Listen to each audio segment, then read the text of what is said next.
بسم الله السلام عليكم ورحمة الله وبركاته يا أبولي ومسلمة وكجرتنو تلينا جيني فرامن اللي سوجين هاجراتو إن شاء الله وانا قيانا راتنا فيديو كان رات اللي بو بربادي إن شاء الله نانا صحا يا أبولي تنتي يتكرقا في ياباتي هوغا تربا چونغرو قلال اسمتي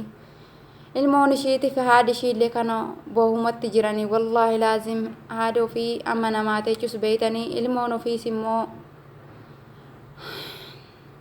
ilmoonis immoo hamma haadhatee jechuu beektanii yaa obboleewwan tiyya natti hin cakkaniina duhaa hidhanis illee na bira dhaabbadda suura kiyya kana immoo sheer naa godha feesbuuk irras wala yuutuub irras wanna takka irra illee na yaalaa hin dabariina yaa obboleewwan tiyya rabbuma hidhaatoon rabbuma keessa na hidhaatoon yaa rabbii rabbuma hidhaatoon yaa obboleewwan musliima hin cakkaniina wallaahi laaziim hoggaa torbachuun garuu qallaalii miti yaa obboleewwan tiyya haadha tiyya guyyaadhaaf halkan walii wallaaltetti ammoon biyya dawwale kalaas wallaahi laazim salaamta rabbiillee nan gaafattu kalaas ilmoon ofii hamma namaa marartus beeytanii haa ilmoonis immoo haadha ofiitii amma teechuu beeytanii yaa obboleewwan tiyya natti cakkaniina hoggaa torbachuun garuu gizee nagahaa kana keessatti obboleettiin tiyya gizee har'aa kana garuu jawwaalli tole ittuma nama wal biraa jiruuti kanuma kanallee dhabdeetti ishii hoggaa torbachuun garuu qallaali miti abboleewwan tiyyan cakkaniina sheer naa godha maqaan ishiillee shittee siraajee muheeti biyyi ishiillee hambisa bayyoo noonnoti abbeerawwan ishii immoo aymeduu muhee